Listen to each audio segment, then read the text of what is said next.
Okay, welcome to this session, which is about CAL coding for performance. It's great to see so many developers come to listen to what we have to say about NAV 2013.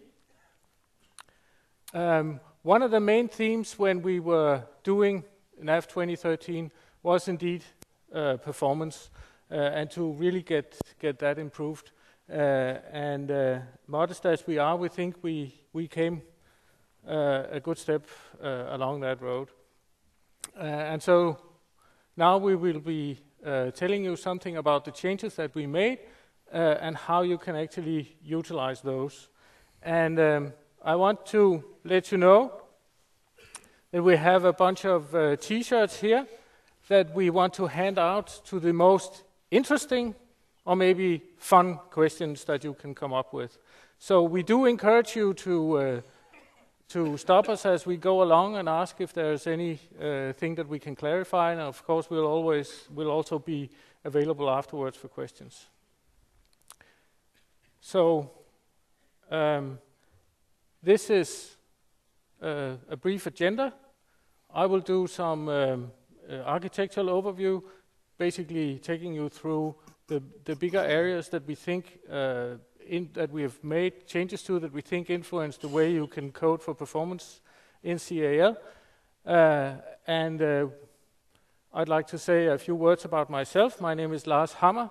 I'm an architect on NAV, and I've started working on NAV back in 1992 with the doing what is now known as the classic client, or the retired client even, and have been mostly doing technical stuff in the framework and runtime and all of that, and lately also working a bit more on the application side of things, so a bit all over the place nowadays. And with me I have Bardur. Yeah, and I'm Bardur, as you can see, and I've been with Navision/Microsoft since '97, so in 3 days I think I've been here 15 years. I work with the application, so in that sense I'm like you, or most of you, opposite these two guys who work on the platform. And nowadays I work also on the application architecture, you could say. And Jesper?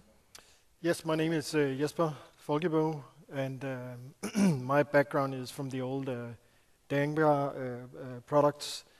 So I used to work on the AX product. I joined the NAV product. I've been working with that, I think, for something like 7 years. I joined to help with the performance issues. When I joined, I rewrote the SIFT system, so some of you may know me from those changes. Yep. So let's move into the overview. There are 5 different areas that I would like to quickly take you through, just to set the stage on what we have done to the server, to the runtime. Of course, when we talk performance, one thing that's very important is how you actually get data out of the database. And as I'm assuming that many of you already know, we're introducing a query in this release, something that we'll talk a lot more about. And I have a little overview of what we've done to CAL. So just a little bit of history. This used to be the deployment overview for the 5.0 or the classic release, standard 2-tier, fat clients doing all of the business logic. And we introduced at some point the NAS, then called Navision Application Server, which was really just a scaled down or another client that had stripped just to the front of the UI, but basically functioning in the same way. Now that is classic technology, sure, but it's also very simple. And if you compare to the 2009 releases, you actually see that the goodness of the 3-tier architecture actually came with the price of added complexity. What this diagram shows is because of this mixed mode that we were in, where we had to have both the classic client and the NAS, as well as the new RTC clients, we ended up having the application server, or the NAV server as we now call it, where the business logic is executing, that needed to do impersonation of the user. So you had a fairly complex setup ahead of you there. And that server was not able to share resources in the way that you would like to ideally do with a server. Now moving ahead to 2013, we've actually come back to simple, we think, in many senses. And as you can see from this diagram, we now only have a single account on the NAV server logging onto SQL Server, which means that we can do interesting things like share the connections to SQL Server and pool them up and do more simplistic stuff there, utilizing the resources better. We've also moved the NAS functionality so that it's now inside of the server. It doesn't have this artificial client outside. It's running as what is known as a background session, and we'll get back to that a little bit more. And then we have, of course, as you all know, we now not only have one client. We have a Windows client, we have a web client, which is here, and we also have a SharePoint client.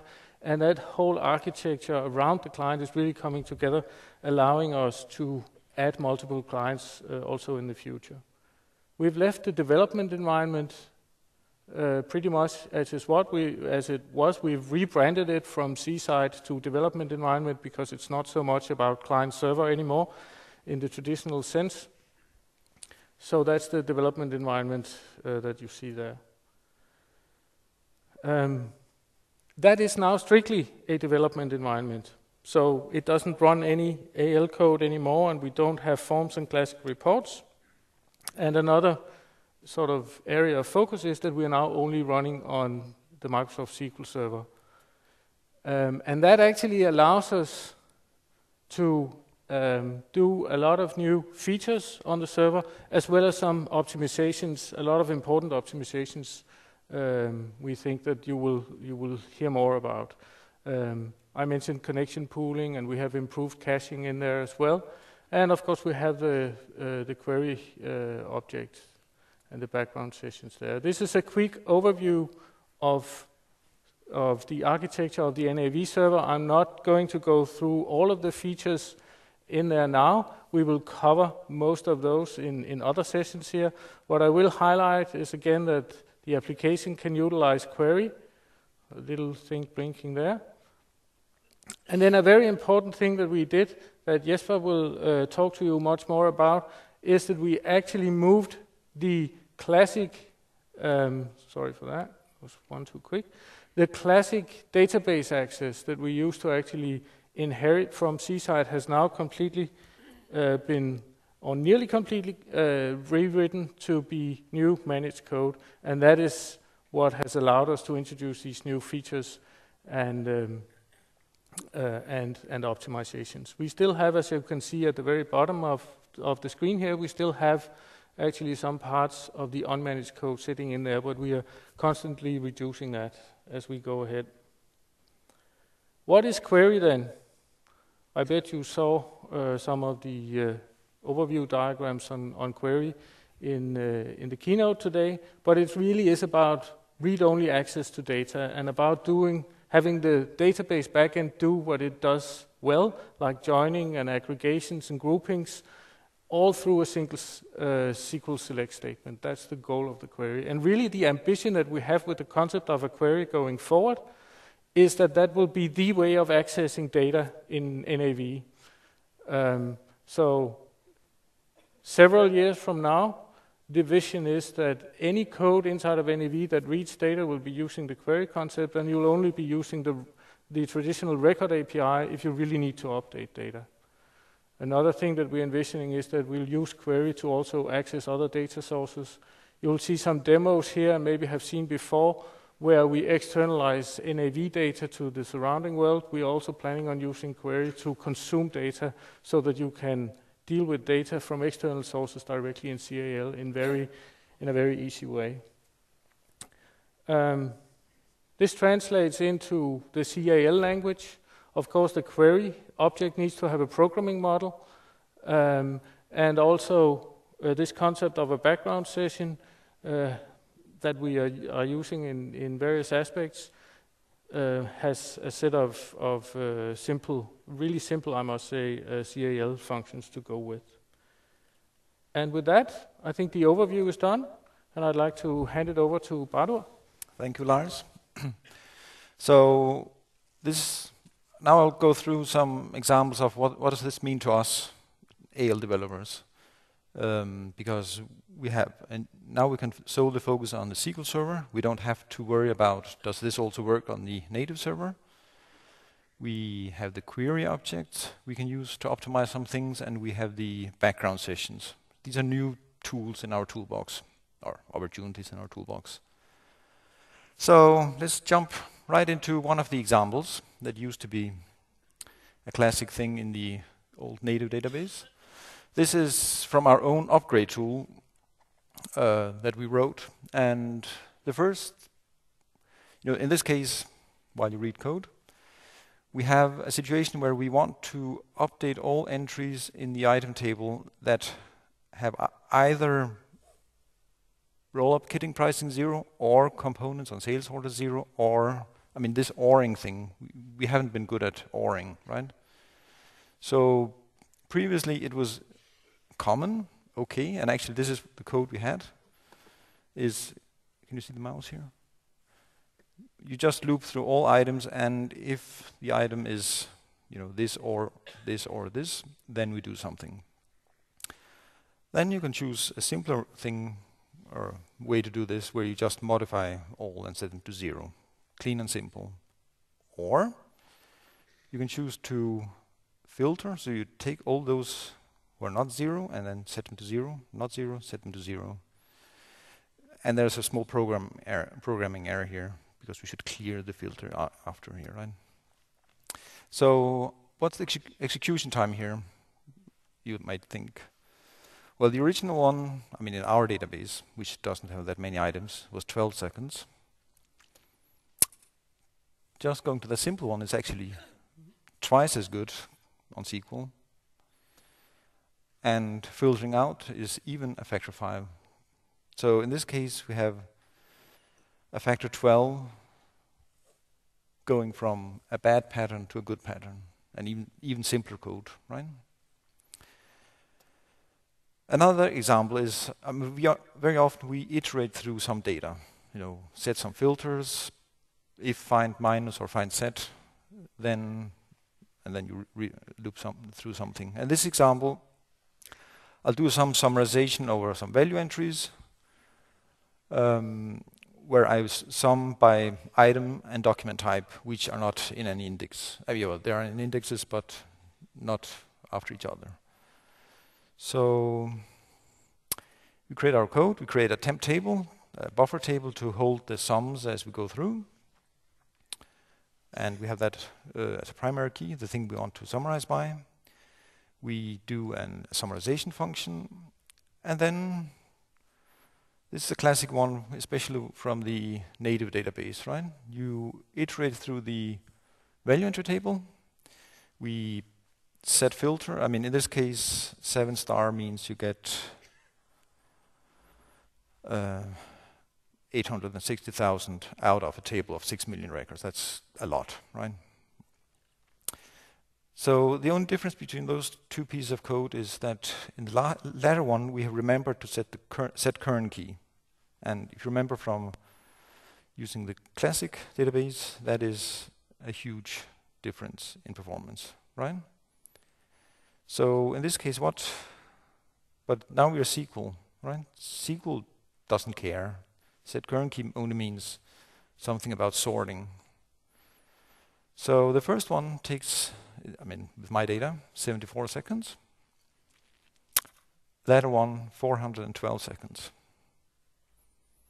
To me, that was a wow, first time I saw that. Because remember, we don't care about which order we take data here. And this difference comes from two things. One is that Well, first of all, the first iteration, we just tell SQL, go and use whatever order you want. We don't care. The second one, we ask it to sort the result set, which is big. Furthermore, since SQL Server has to sort the result set, it can't start delivering data to us until it has done all this searching and sorting. And equally, if you set another filter, if you, in our data, use 1 star, then you get 2.4 million, and the numbers just increase. Now, I use this example, of course, because we've got the query object, right? Because today you wouldn't even need to do all this buffering thing. You can just use a query, do set filter, and then open and read it, right? And that is, for the small result set, it's slightly faster, but even it's still faster than any other option. With the many records, it's a lot faster. And I think I will, in case you haven't seen the keynote, I might just show you how simple it is to create such a query.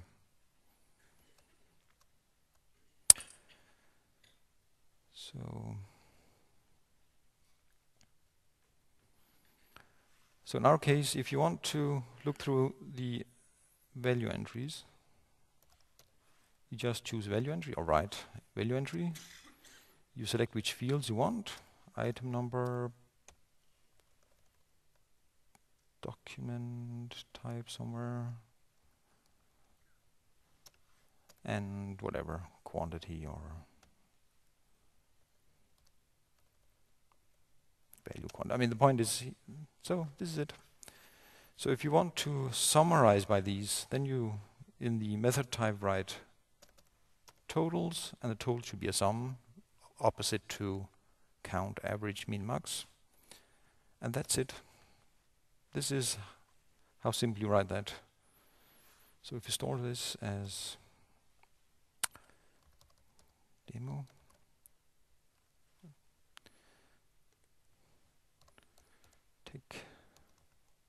TechDays 1.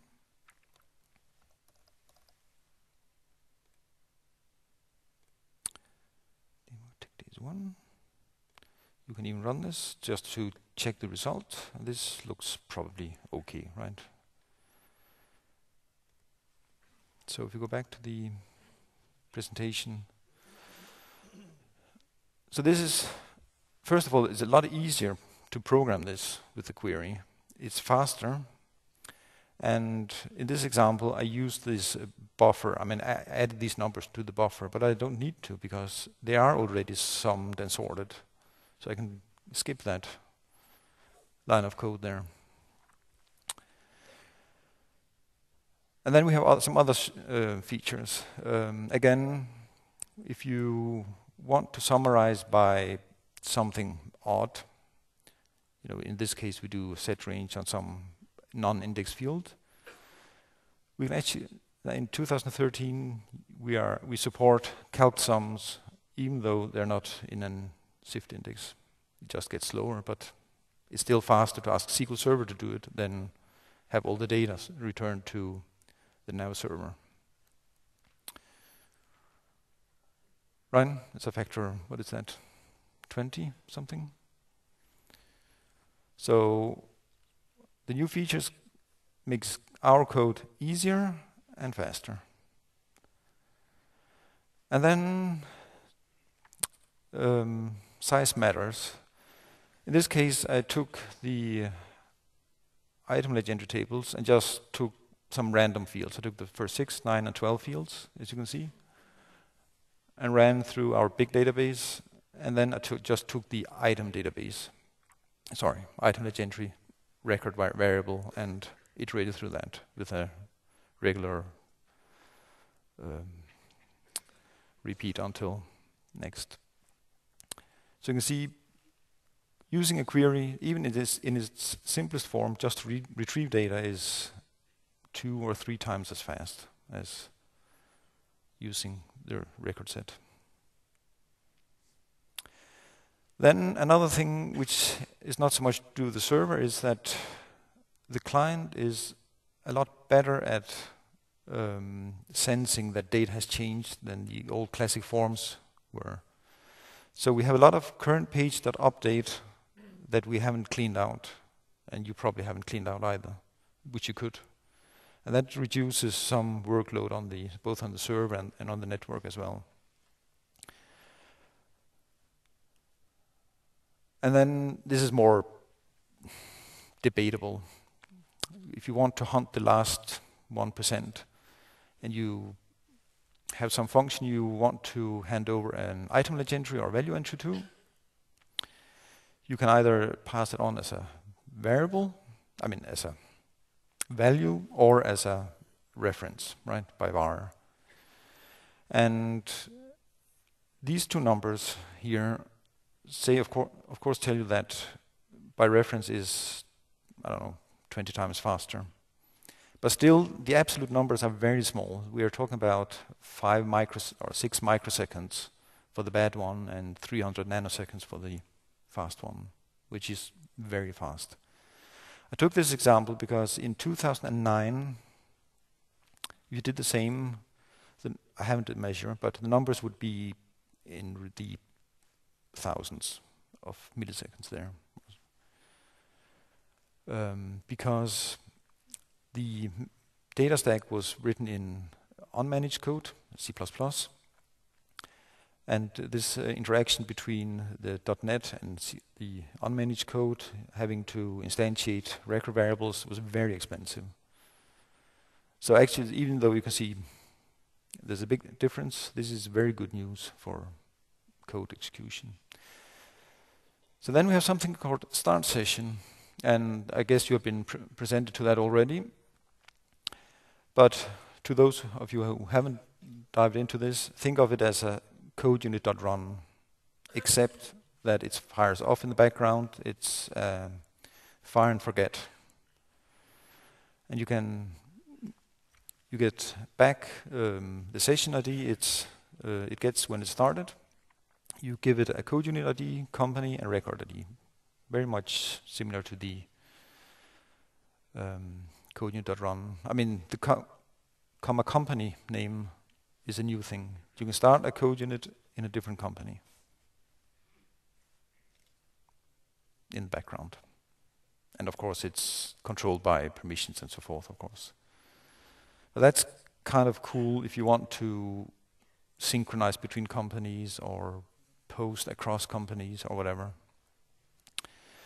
Then it's, of course, great for offloading the user session. So very often you press some button and either the window freezes or you get a progress bar and then you can go and get coffee, right? So that's all great. But you should remember that it has a cost. It does cost a session in the NAV server, which again may mean it takes a session towards the SQL server. It costs Windows handle, costs Windows thread as well. It has to go through code unit 1 to log in.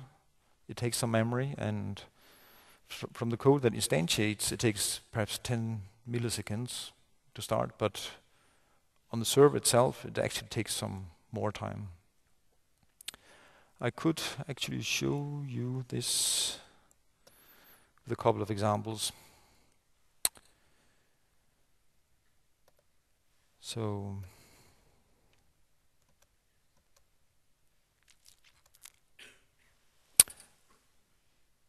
sorry. So we have one example, which is update analysis views. If you run that, what this does is, for each analysis view, it will call an update analysis view.update function. And you can see here I have prepared it to do the same as in background. So if you run this from here,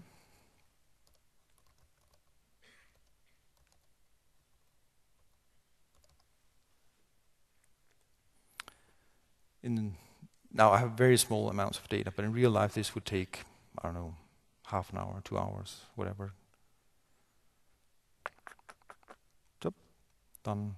But this took a few seconds, right? So if I change this to use sessions instead,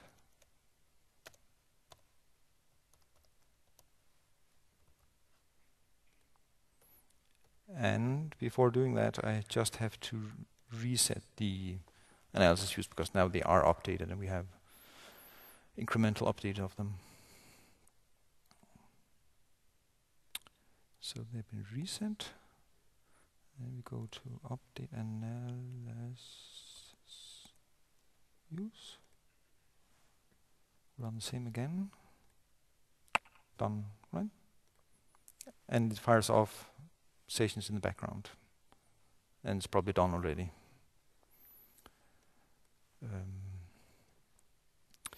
So another example, just to show what happens on the machine, is we have here, we have a dummy code unit. The only thing this does is that it sleeps for 100 seconds, just so we have time to see what goes on. And then we have another code unit here, which starts up 100 of these, right? And when it has started them up, it will tell you that it has started them up. So if we, before we do that, we go to the sessions list here.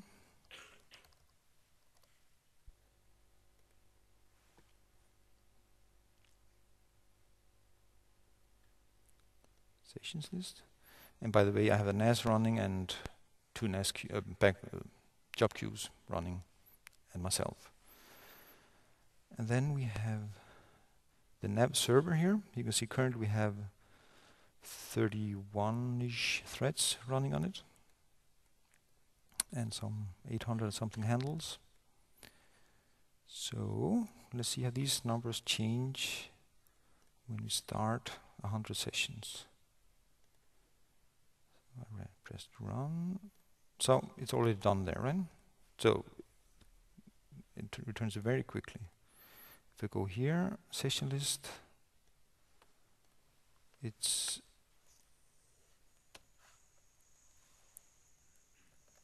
also done here. But if you get over to the Windows Task Manager, you can see it's only on 50. I don't know if you can read this, but it counts up 59, 60, 61, 62. Can you see it? So even though the NAV server thinks now they're done, it's on the way, the Windows system actually is still working on sending this off and having executed.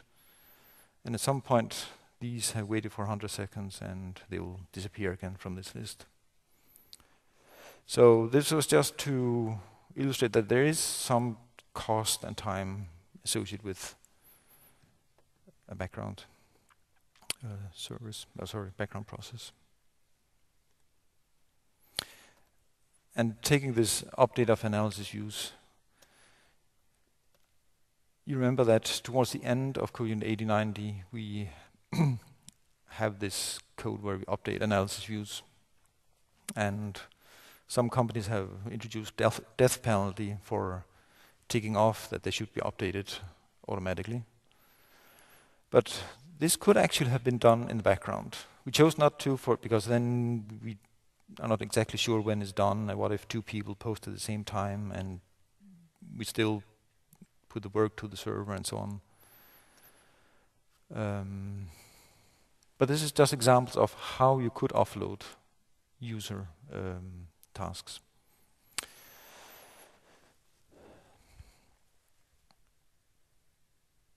So, to summarize,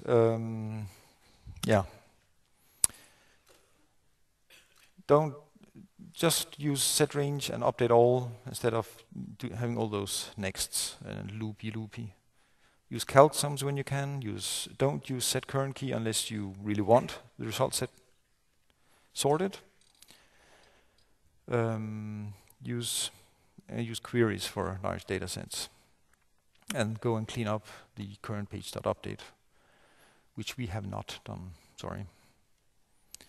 And we haven't cleaned up the set current key either. But so is it time for some questions, perhaps? There's a good one here.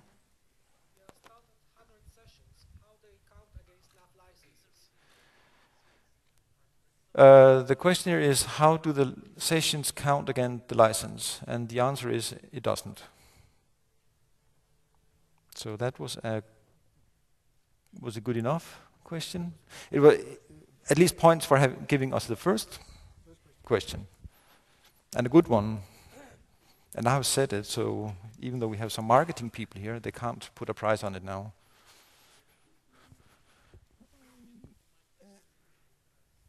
Sorry. Yeah.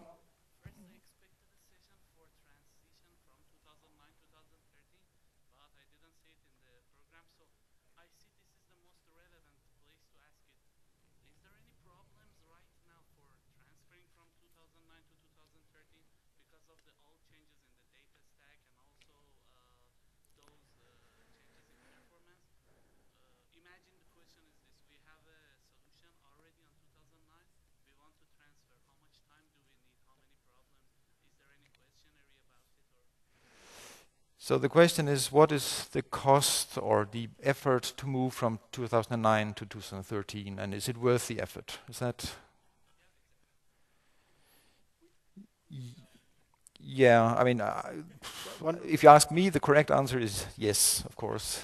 Yes, I think, but it's worth mentioning here that for this release, we have produced a lot of what we call readiness material, which is specifically designed for people who know the old stuff. So what changed? They're off the word readiness, making you ready for this release. So I think that's the yeah. I mean, it also depends on how ready you are on 2009, because a big task is to upgrade from forms to pages and the reports. And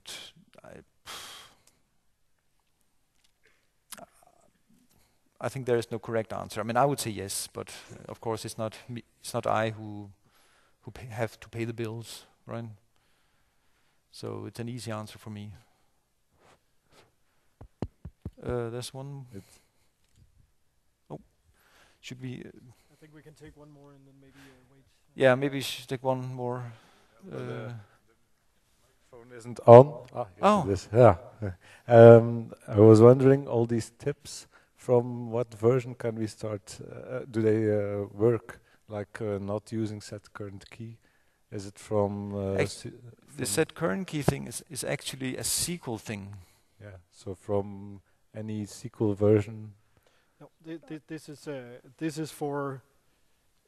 this is very mostly relevant for this version, so NAV 2013. For previous versions, I would not use this recommendation. Actually, Jesper is going through exactly this in pretty much detail in a second. Perhaps we should better test it ourselves. So, should. Okay, we can one last one. Yeah, this lady over here. Yes. Is this suitable for a situation where you have a lot of locking? I know locking is a different subject. Yeah. Where you have. Yes. Yeah. For speeding up the user interface. Yeah. Aspect. Yeah. Good question. Actually, that qualifies for a T-shirt. The question is if you can use background sessions for offloading the user to avoid locking, right? Lock and deadlock. And is it going to queue the? That's why I'm so happy about that question, because yes, you can use the job queue to do that, which runs as background sessions. So the job queue does not only run in background and offloads the user interface, the user's interface, but it also serializes things. So if you go to the, I don't know if this was shown at the keynote, but if you go to the job queues, job queues, So here we have set up 2 job queues, and we have defined these job queue category filter. So we have set one up to handle sales and purchase documents because they often lock each other, right? And then one for other stuff. So if you look here, we can see that the job queue has something called this job queue category filter, and here it says, I don't know, can you read it? Sales post and purchase post. So what that means is if I go to the sales and receivable setup, we have this background posting thing here. And if I here say, oh, all sales orders, I want them marked with the sales post tag. I mean, you can write anything here. You can just call them ABC or mail handler or whatever you may have in your process. And you can tick off that you want posts. When user press post in background, if you post and print, it will in foreground. And why this segregation? Well, the printer is on your client, right? Or the user's client. Whereas setting up print in background, which happens on the server, is a different thing. So that's why we have, and it can be made working, but it's not trivial. So we separated these two. So if you go to sales order,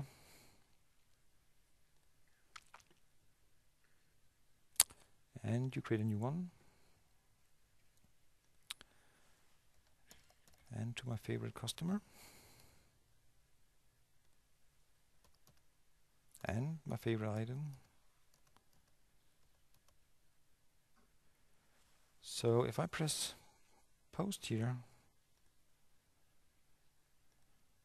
so it's been scheduled for posting, out of my way, right?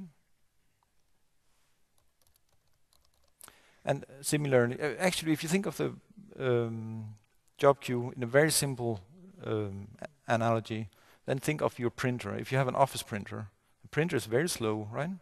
But it serializes the printing. So people press print, and sooner or later each user's print will get out.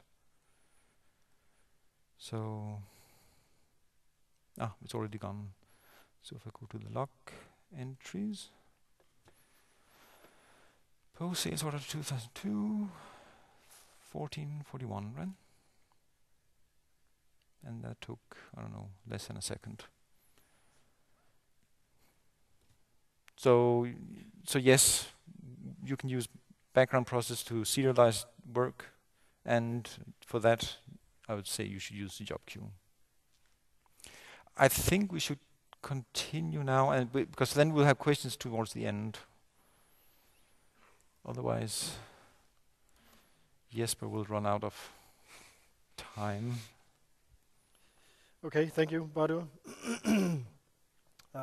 So I'm going to talk about kind of the theory behind this. You already saw that Badu and his colleagues has gathered some experience with these changes for NAV 2013, but to be honest, there's still should we call it, a big opportunity for you guys to go and utilize some of the new stuff we have introduced here and optimize performance at customers, real customers.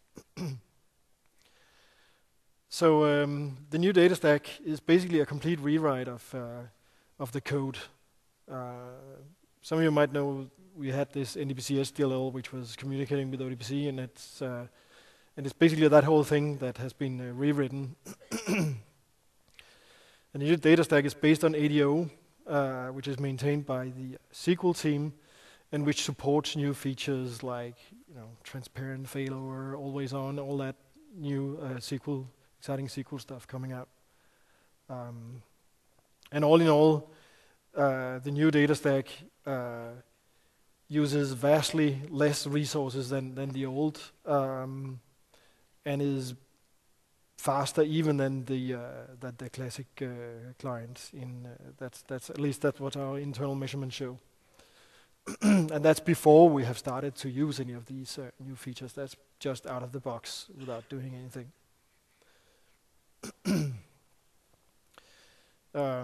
As Lars touched upon, we have implemented the connection pooling towards the SQL Server. And what that basically means is that we have a pool of SQL connections. So instead of each user having its own connection, we have this pool.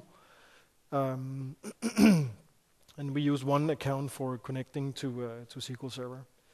This reduced memory, by an order of magnitude, memory which we can use for other things like, caching or temporary storage and stuff like that. And to basically ensure that we didn't get a performance degrade for this, we kind of have an internal concept where each user has like a preferred connection. So whatever connection the user was using the last time is the one he will get again, assuming he will do kind of the same type of work over and over again. And that's as close as we can get to the old behavior. But it's just a preferred connection, so he might get a different connection, which can be a challenge if you're looking at things basically from the SQL side only. As I just touched upon, we have a very much improved caching mechanism, data caching mechanism. It works cross users, so if one user reads all the items, or then other users won't go to the database. They will get leverage the data he just read. Whereas in NAV 2009, this was done for each user.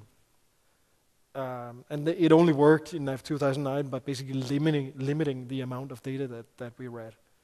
But that limit is much higher now, and it's shared across users. And this goes for all record API calls. So it's find as well as find set, get, calc sum, calc fields, and so on. They all shove their data into a cross user cache. The only thing that we don't cache in 2013 is query results, unfortunately. But fortunately, they are much faster to fetch in most cases. With the older versions of NAV, it was pretty hard to figure out when the cache was actually synchronized among users. In NAV 2013, we have a very deterministic system for this, where basically each NST notifies other NSTs about changes every 30 seconds. And each NST listens for these notifications every 30 seconds. So within a minute, you're guaranteed that these changes are populated for all NSTs. So that's about the best we can do in terms of making a deterministic cache synchronization. We have gotten rid of the old security models. We had the standard and the enhanced security models before. That's basically gone. All that. It wasn't really something that customers were caring a lot about in terms of the effect was the same. You only had access to certain things and so on. So it was more from a database administrator perspective. It was an nuisance to have these security models, and you had to synchronize all logins and all that. And also we have gotten rid of this extended store procedure that was installed with the old versions.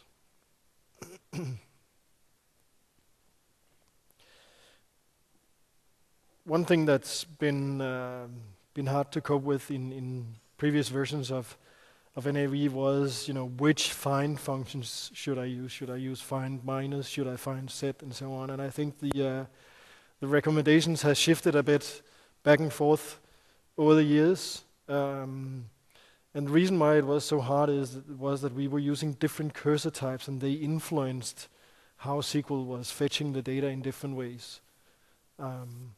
With NAV 2013, we've gotten rid of the cursors. It means that now all these implicit rules about, with a dynamic cursor, I will mostly go for the index fitting the order by and all that stuff. is gone. Now SQL is free to go and choose the index that's best for the query. And that's why getting rid of set current key is now possible without, it should only have a positive effect now.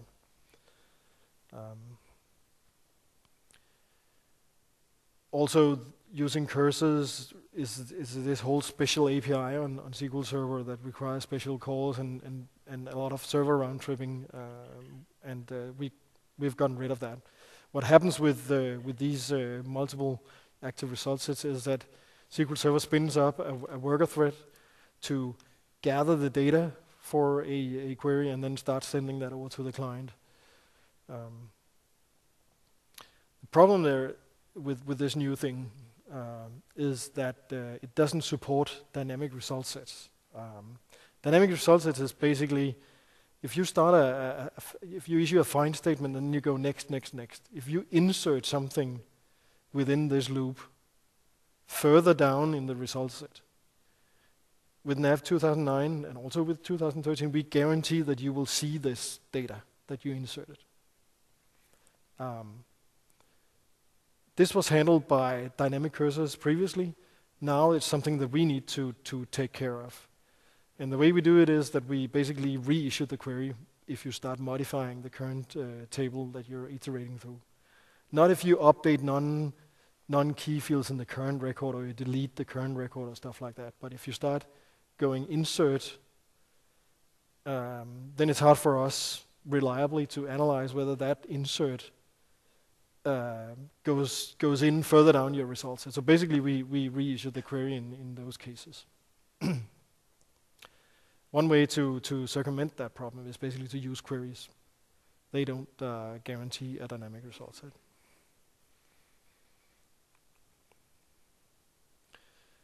Some of you might have heard about the range lock problem that we are seeing with previous versions.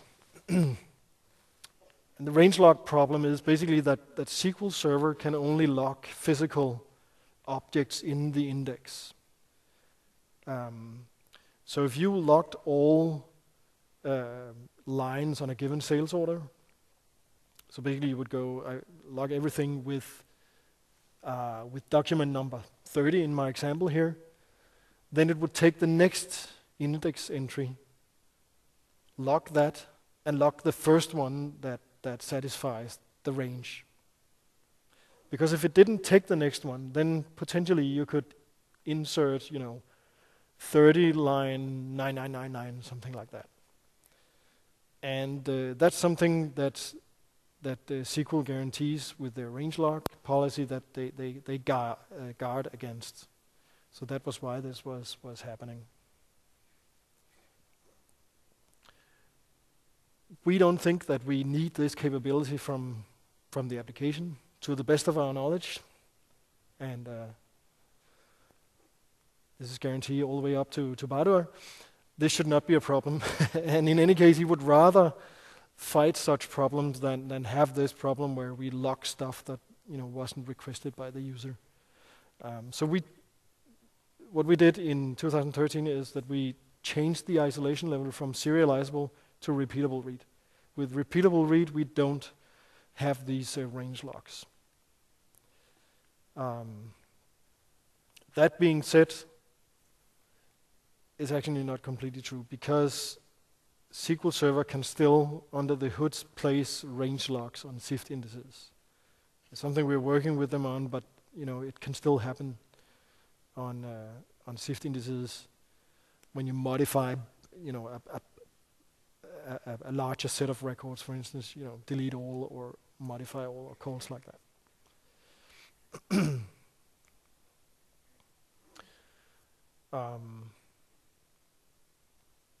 So yes, another thing that changes when we shift from serializable to repeatable read is that we only lock the records that are actually present at the time where the loop starts. So say you log all the lines on a sales order, we have this auto split key functionality. So someone could, in principle, if we didn't block it by other means, insert a line in between some of the existing lines. And all of a sudden, that line would appear when we were looping over this stuff. That's a change with when we go to repeatable read. That did not happen before.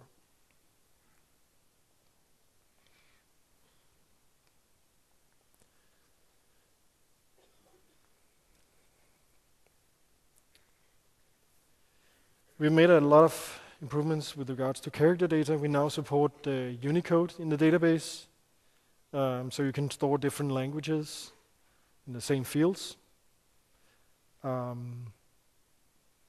We made a change so that we now only support the latest Windows collations in SQL Server. The reason is that those collations are compatible with Windows sorting, which again means that we can do certain optimizations in the NST.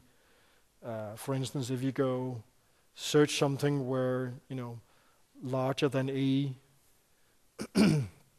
and the platform, when iterating through, a page or something like, places a filter saying, I'm only going to show something larger than B. Then we can compare those, and then we'll just send the filter saying larger than B to SQL Server. And there are more advanced cases where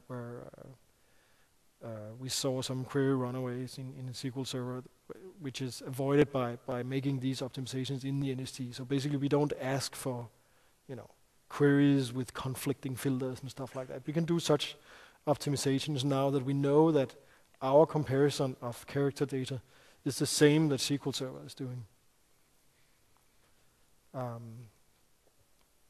During the conversion from 2009, the database upgrade from 2009 to 2013, we do this whole conversion to Unicode. We try to find the most appropriate Windows collation, and also change that in the customer database, or everything in one step. So in a large, semi-large customer database we have at home, we use for a lot of testing, which is 50 gigs. I think we can, on a plain workstation, we can upgrade that in 2 hours.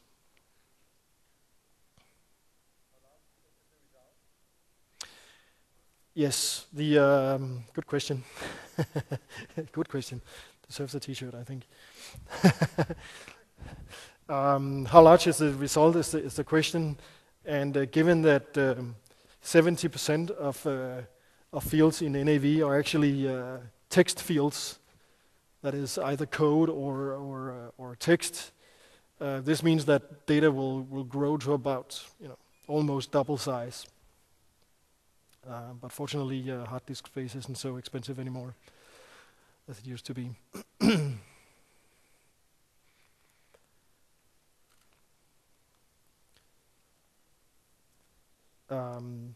We still only support one collation in SQL Server, which means that sorting and comparison and so on only works for typically basically one country.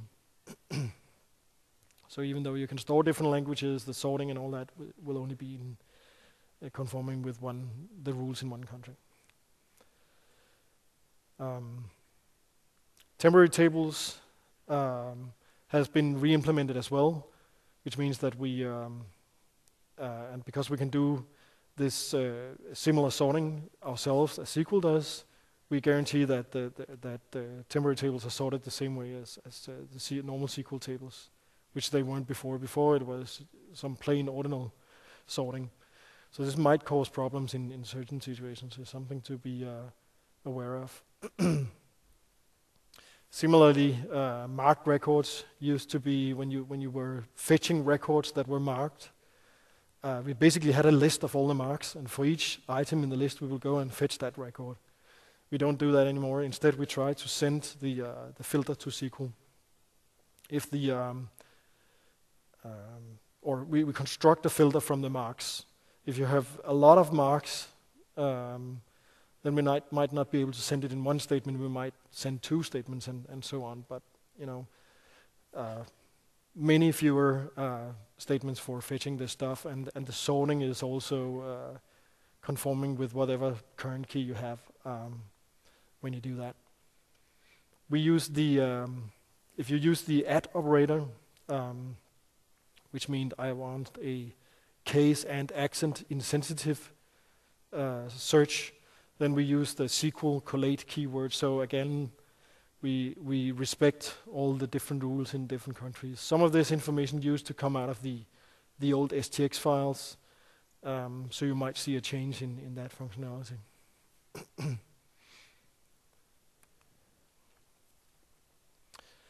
We made some improvements to how calc sums and calc fields works. We can use shift in more cases now than before. For instance, we can use it for count and average formulas. As Bardu touched upon, we no longer require a shift index to be defined in order to do a calc sum or calc field calculation.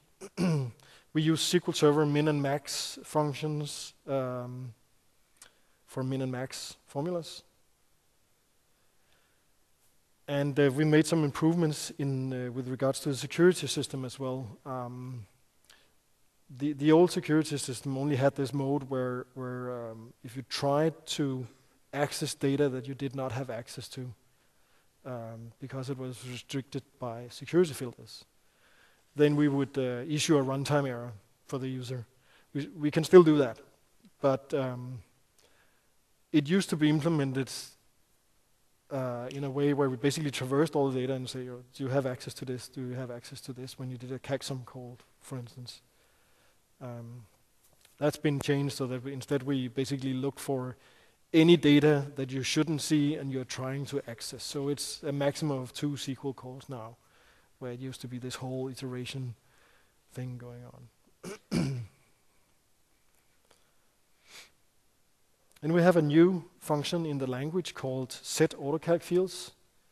It basically, the use of it is kind of like set filter, set range. You set state on the record variable, and in this case you set state about I want these flow fields auto-calculated as I fetch data for the table. That's the idea. And what we do is we translate that into a single SQL statement called, that's something we internally called Smart SQL. So basically we turn the flow fields and all that into join statements. We also use this mechanism if you set a filter on a flow field, so say you only want to see customers with a balance greater than 10,000 or something like that. It used to be implemented so that we would iterate, get a customer, calculate his balance. Is it within the filters? Then we return him, get next customer, calculate his balance, and so on. Now it's one big statement being fired.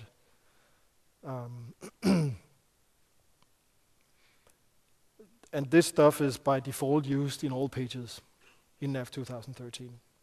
So if you'll see these very large queries being fired from the system, it's probably one of our smart SQL queries being fired.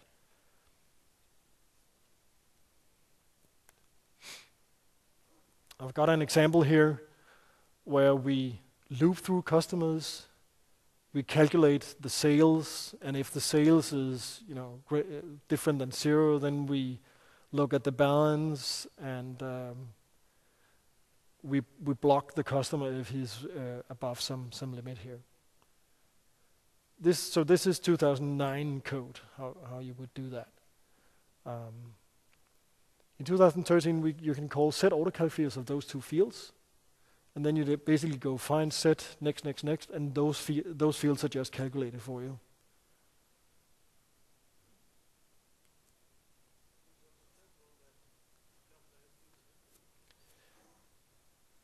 Yes, I mean there's no change in that.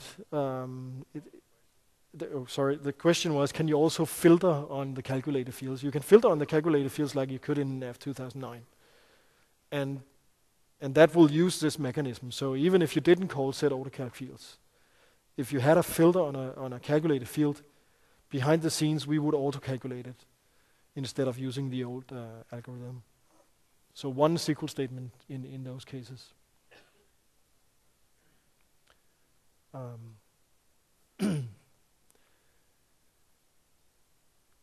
We have this new thing called query that Lars touched upon, and we have seen it in the keynote. And whenever we run a query, that's always translated into a single SQL statement. And it's basically this new query engine is the underlying engine for the smart SQL, so the auto calculation of flow fields and all that. And it uses features that you can't even use yourself at the moment from the UI. So things like subqueries and constant column values and stuff like that needed to actually calculate our flow fields. Sorry? Yes, they can. Sorry, the question was, can queries use flow fields? And it's answered on this slide, which talks about how queries embrace the old classic NAV constructs. So, for instance, SIFT indices are used by queries. Whenever you do aggregation from a query, we will go and see if there's a SIFT index we can use to satisfy that query. We have flow field support. And there's a few types of flow fields that we actually do not support from queries. We have these fantastic features called values filter, for instance, which is used in the chart of account. So basically a field contains a filter, like I want to summarize from this account to this account. That's kind of the only thing we do not support from queries yet. We also have flow filter support. So if you add a flow filter in your query, then you can use that flow filter, for instance, in the join criteria between two data items. And also the flow filter will be picked up and used in any flow field that you include in the query. Paging mechanism from query.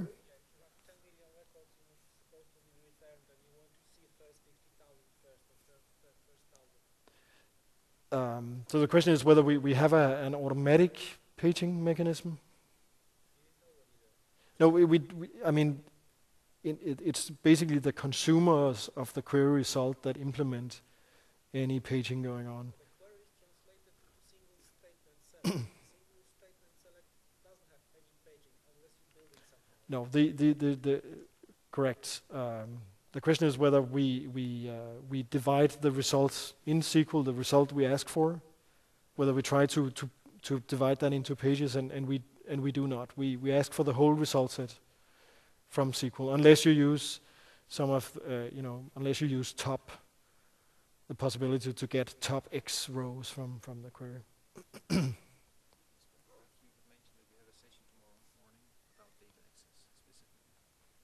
Yes, that's correct. We have a session tomorrow. I'd like to make a small commercial here on use in data access, where we're going to talk more about queries. But I mean, today is kind of supposed to be the deepest dive into to the different features. So, but this means that you will have more time to talk about these things tomorrow, if we don't get to answer your questions today.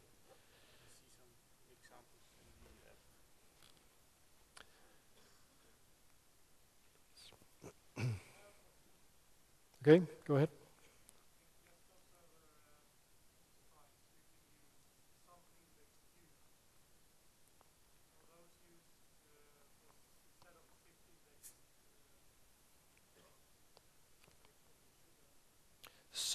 Some index views.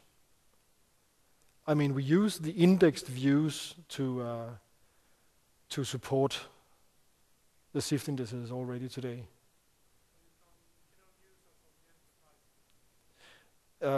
So the gentleman is saying we cannot use them on enterprise unless you're running Enterprise Edition, but we realize that what you cannot do is this auto matching. That's the thing that doesn't work on the non-Enterprise editions. So we couldn't just fire a query with aggregations and then expect SQL to use the SIFT index, or the index view behind our back. So that's not what we do. What we actually do is we map, we go and point to the actual SIFT index we want to use, the index view, directly exactly for that reason. We want to have this stuff run on any edition of SQL Server.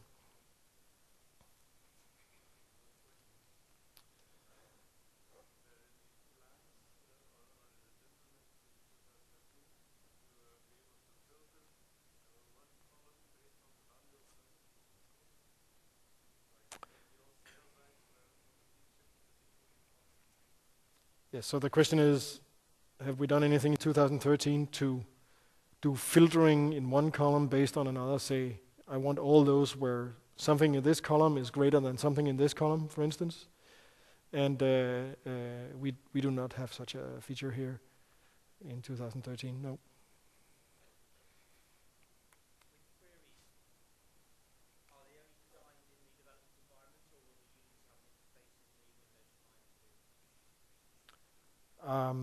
The question is whether a regular user can define his own queries in 2013, and the answer is no. This can only be designed in development environment currently.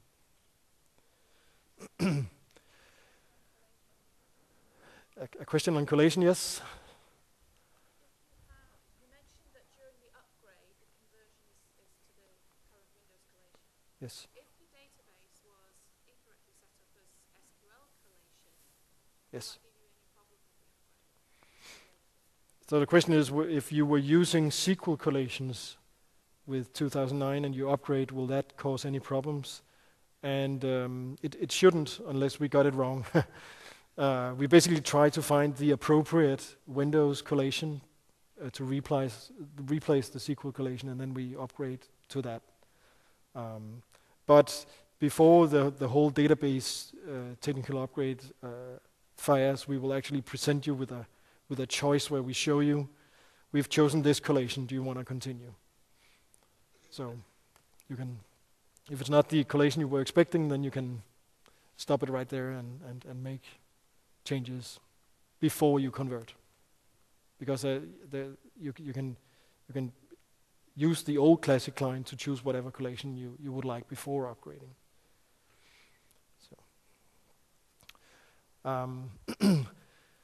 some notes here on things to consider with regards to queries and performance. Unfortunately, it's not a free meal here either. So for instance, query results are not cached. So if you're fetching data through the normal record API and you're basically fetching the same data over and over again, then queries might not be able to compete performance-wise because that result is not cached. Queries are not guaranteed to deliver a dynamic result set, so it might not contain any changes that you make while you iterate through the query results. We don't guarantee that it won't, and we don't guarantee that it will contain these changes. It's basically up to whatever plan SQL Server decides on.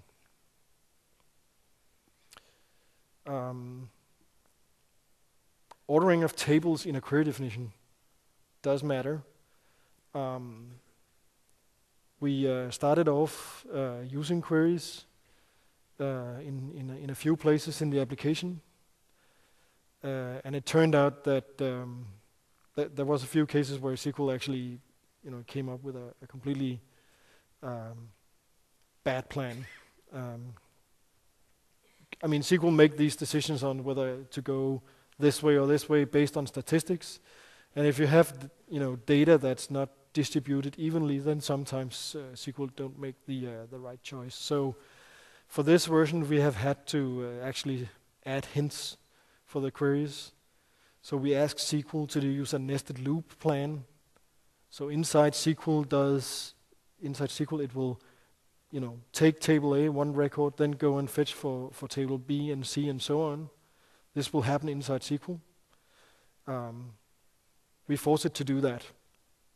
And we force it to use whatever order you've defined in the query. So you know what's going on.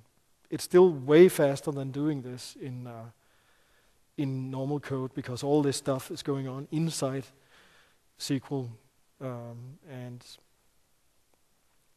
if it's a query that needs to filter out a lot of records, this will be an order of magnitude faster still.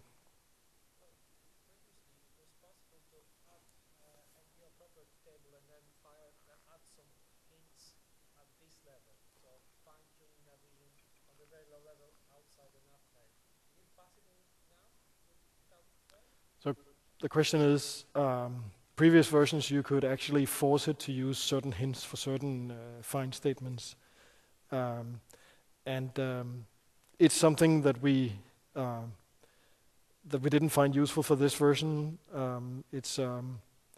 It would kind of defy this whole idea about letting SQL choose itself. So we don't support that for this version, not for the normal record API, no.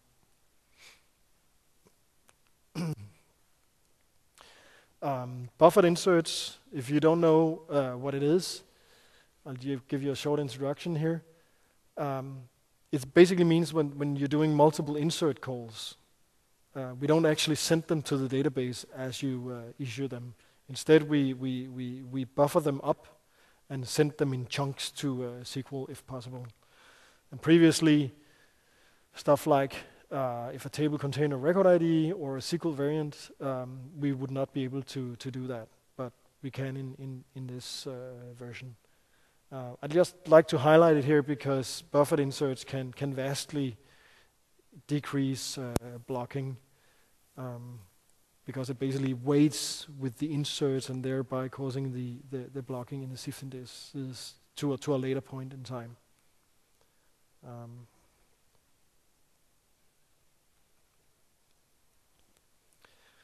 The old client monitor feature was not part of NAV 2009, and it's not part of NAV 2013. Instead, we have introduced a new feature where you can basically ask for getting the SQL that we sent instrumented with your AL call stack. So especially for real SQL pros, they can kind of, they will get information in the SQL profiler about who fired this statement, where did it come from, this piece of AL code, and so on. And you enable this feature in the normal debugger UI. You can basically enable it for all users, or you can enable it for that single complaining user that seems to be running into performance problems. And if you do enable it, and you start the profiler, you will get something like this, where basically we send us a SQL statement which doesn't contain anything but a comment explaining from which AL code this statement was coming. And we recently put out a blog post which can take an output like this, and so you basically get a line saying, this is the SQL statement, this is the user, this is where it's coming from in AL code, and then you can go and do analysis on that.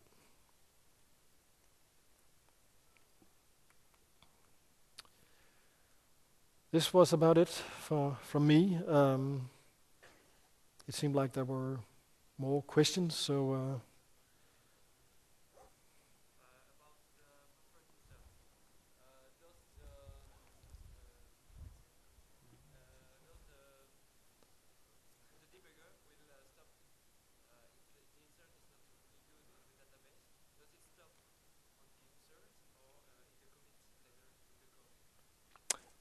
So question is, with our buffered inserts mechanism, if you see an insert call in code and you're debugging through it, and we are trying to insert, for instance, a duplicate key, will you get the error there or later? And I actually believe that when the debugger is running, we disable buffered inserts, but I'm not 100% sure. If we don't, then we have an option in the server config file where you can completely disable buffered inserts for debugging purposes. Buffered inserts is not something new by itself, no. It was in 2009 as well, but we can use it in more cases now. That's kind of the news. question on here.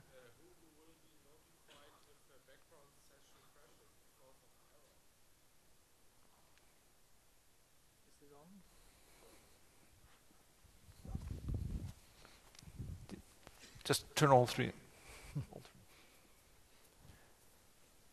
Yeah, thank you. The question was, what happens when a background process, not a background process, or job queue entry? Which one? Background session. Yes. I guess it depends on also what you mean by a crash. What? Yeah. In the AL code. Good. Yeah, you can see that we have a table here, which is called session event. So if you run this table,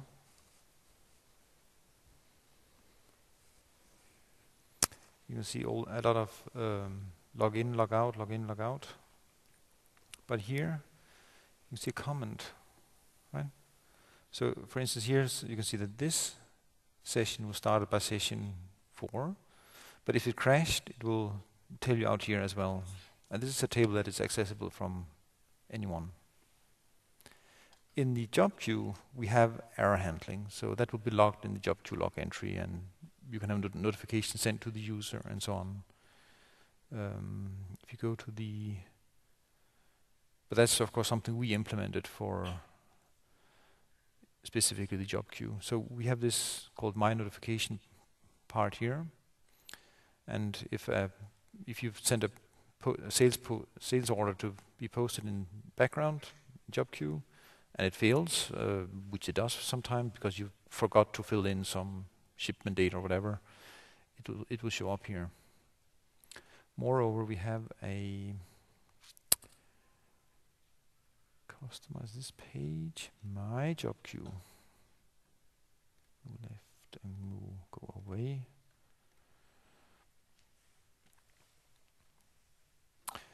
Actually here, let's say you are a fast worker and you send a lot of jobs ahead which just are queued up, then you can see them here, and you can also see if they failed. And imagine that you had jobs here, you could click on one of them and then go to the actual sales order that failed.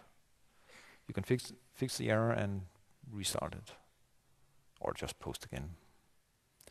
But more generally, if a background session fails, it's the other table I just showed you, the session event table.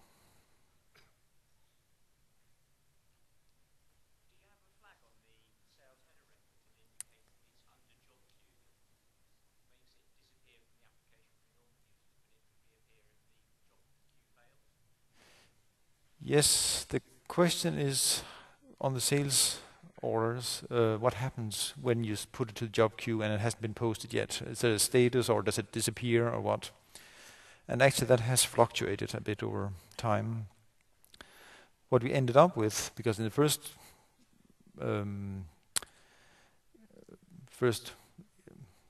incarnations, you could call it, it just disappeared because that would appear natural, and then it reappeared when it failed. But then, let's say that the NAS dies somehow, the machine crashes, and then who will bring it back to life?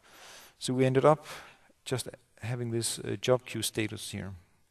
So if I choose a random order, which probably fails because I haven't done some warehouse work or whatever, I post. Yep. You see, schedule for posting, right? And if the sub error, darned, nothing to post. You can see it's underlined there, right? So if you go over here, you can also see it's red error, and you see show me the error, nothing to post. Go to record,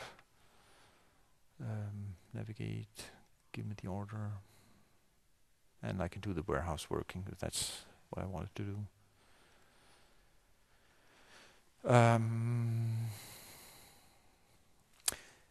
we have time, I could quickly show you what...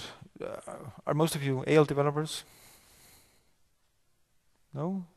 Some of you. So, so what happened, you know, if you're an AL developer, and you've ever been near a sales order, you know that when you press this post thing here, right, this one, you invoke code unit 81. 81.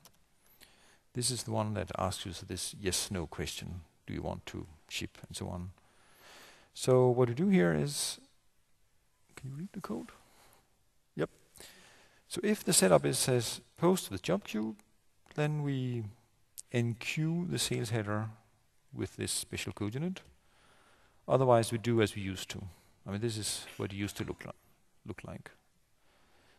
And then, if you look into this guy, press Control F12. You're into this function. Oh, by the way, did you see this? Is this new, or is it new in R2 also? Yeah, isn't it nice?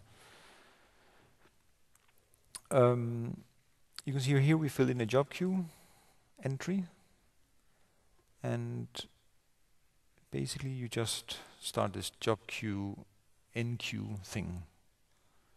So this is what it takes to put a sales order to the job queue. I don't know if that was helpful at all. The job queues, are they processed strictly in order? Worried about two postings fighting for limited resources inventory, for example. Are they posted strictly in order? Yes and no. So the question is, in the job queue, does it handle the entries or the jobs in order? And yeah, I mean, yes and no. Not necessarily chronological order. Did we have it here? No. Sales. Actually, we're debating whether that was a T-shirt question, but I think not. We might have to come up with something better, some dirty question, like. So, for instance, to answer the previous question, we have something called priority, and here we set it randomly to 1,000. I mean, it's just an integer, and that's what it means. So, if you have some other task that is inserted to the job queue with a lower number. Pardon? Yes, then purchase. Yes, then purchase. So the question is, if you take purchase orders and set them to 100 or 999, then the answer is yes. Then purchase order will get in front of the queue. Two people selling the same inventory with limited inventory, say. Yep. Who wins? Is it the person who pressed post first, as in the current?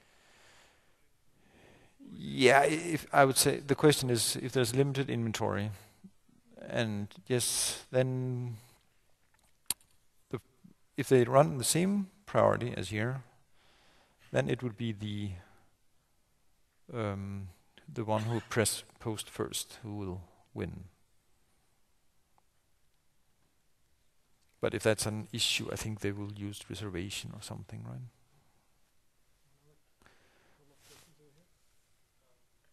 Yep. What happens if I have a lot of jobs in the job queue? Yeah. And I post a sales order. Hmm. Can someone change this order if the job queue doesn't process the enqueued entry?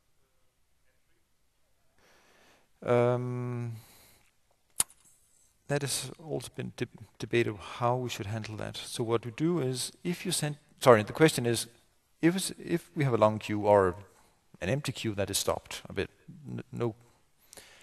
and you send your order to the job queue, can anyone change it while it's there?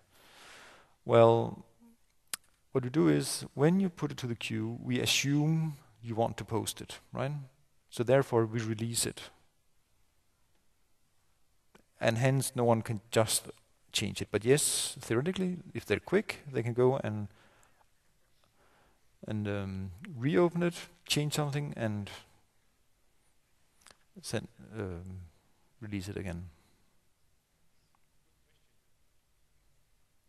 But I mean, but that's no different if you from earlier where you had a batch job, right? A batch post where you press batch post, which will then post 100 orders. Then you could be quick and change, some of the last orders, right?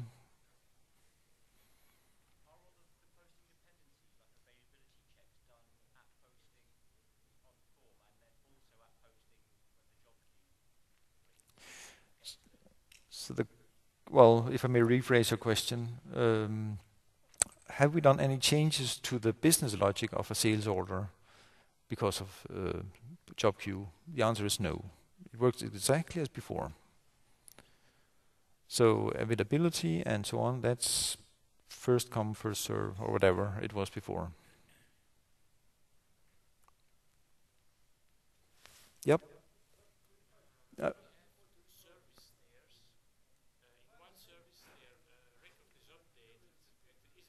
Sorry. Do we have two people asking at the same time now? I think, didn't we have microphone as well at some point? Let's take this one first. Yeah. We have two servers there. In both of them, you have a certain record buffered, cached better. In one, then it is changed, not in the other one. Within the minute, the service they're stuck with each other. To say, okay, look, this record has changed. But what exactly happens? Does it just say, okay, you have to delete the record from your buffer because I have changed it? Or is the new record version set with the old one? And which mechanism is used? Is it some RTC calls, web service call? Is that a T-shirt question, you think? Yes, I think so. I think correct me if I'm wrong, I think the question was about our cache synchronization mechanism. Yeah. Correct? Yes. How it works, what message is sent, and Yes. how it is sent. Yeah. Telepathy or some other So- system. Yes. Yeah. So the point of the caching synchronization mechanism is to keep the different Navision servers up to date with what is in the database. So the way we actually synchronize them is through a table in the database, where we simply write version numbers. So whenever one NST changes a table, we increment this version number, and then other NSTs will go and check this version number from time to time, and thereby discover that something changed in this table, and they will flush their cache for that particular table. That's how it works. Follow-up question for that. Couldn't that be heavy on the writing on the database? On the writer in the database, whether this is heavy on him, well, we only update this table every 30 seconds. So all this information is kept in memory and only flushed every 30 seconds. So Should we take one last question? Because I think we're over time. So we might be able to take one last question, yes. otherwise we'll get kicked out. But we'll be at the experts lab, right? Pardon? Yes. Yeah. The last question gets a T-shirt, right? Yeah. So who says job queue posting? So the question is job queue posting a good feature? Yes, it is. No, sorry. Just kidding. Okay. This job queue posting, in my understanding, it's improving the system responsiveness, the maybe user interface, but it doesn't improve performance at all, isn't it? Or am I missing something?